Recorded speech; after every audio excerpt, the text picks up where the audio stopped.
What's up guys? Na-curious na naman kayo, no?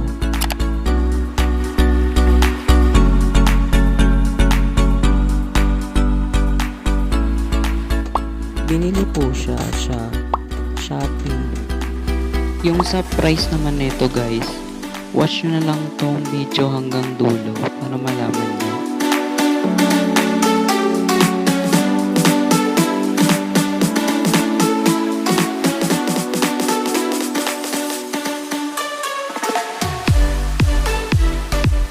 So we are unboxing Redmi 8A. Ito testing natin siya based on gaming performance and charging capacity. Okay, let's open.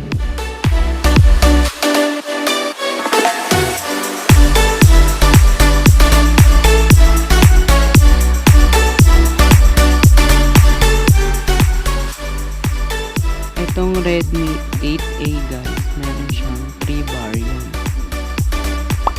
Ito yung Midnight Black.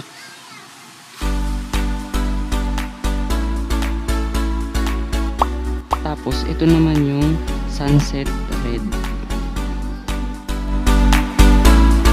Tapos itong ina-unbox natin ngayon, ito yung Ocean Blue.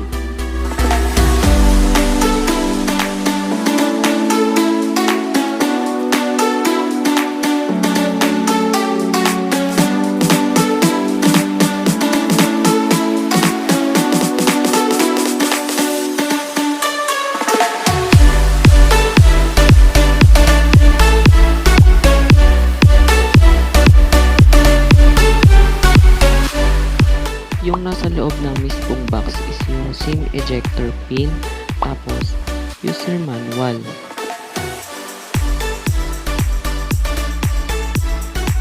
Tapos itong USB Type-C cable at 10 watts USB wall charger na naka-EU plug.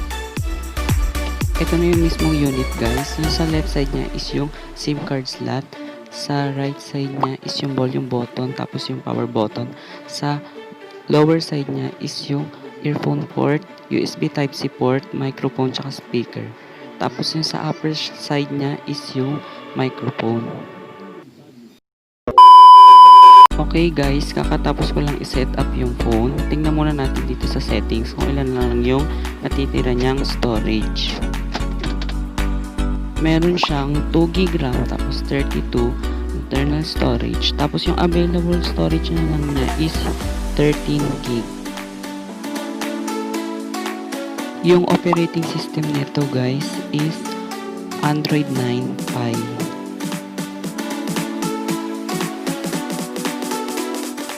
Ito na yung percentage niya before using in 30 minutes. Meron siyang 72%. Okay, naglaro muna ako ng Mobile Legends.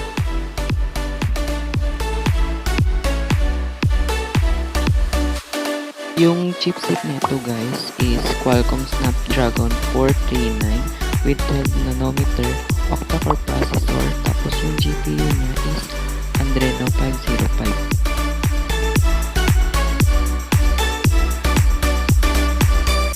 Okay, waiting lang muna.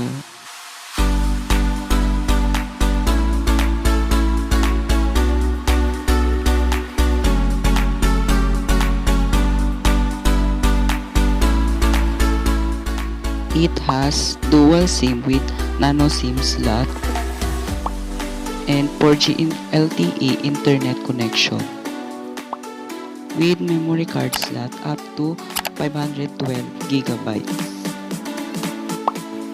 It supports loudspeaker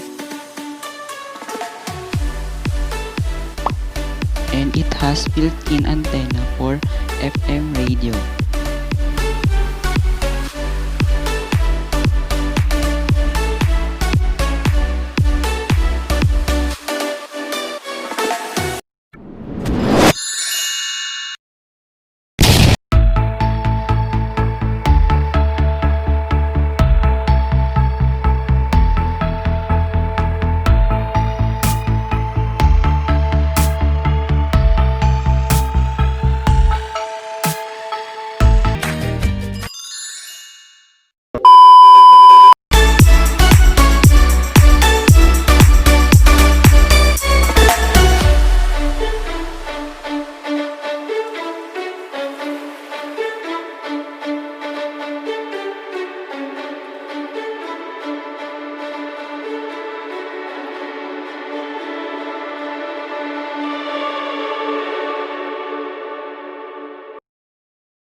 Ito muna yung ginawa kong settings habang naglalaro.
Okay, time's up.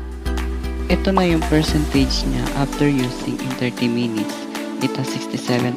Sa display naman niya guys, it has IPS LCD 6.22 inches screen display made of Corning Gorilla Glass 5. Yung bigat niya is 188 grams. Tapos yung screen resolution niya is 720 to 1520 pixel.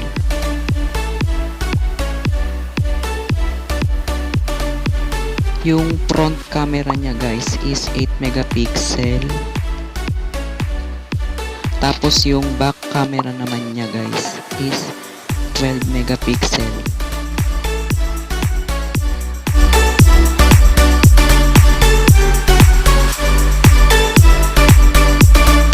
Tinry naman namin siya i-charge. Ito yung percentage before charging in 30 minutes.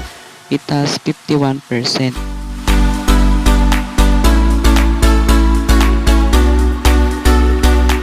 Yung battery capacity niya naman guys is 5,000 mAh with non-removable battery.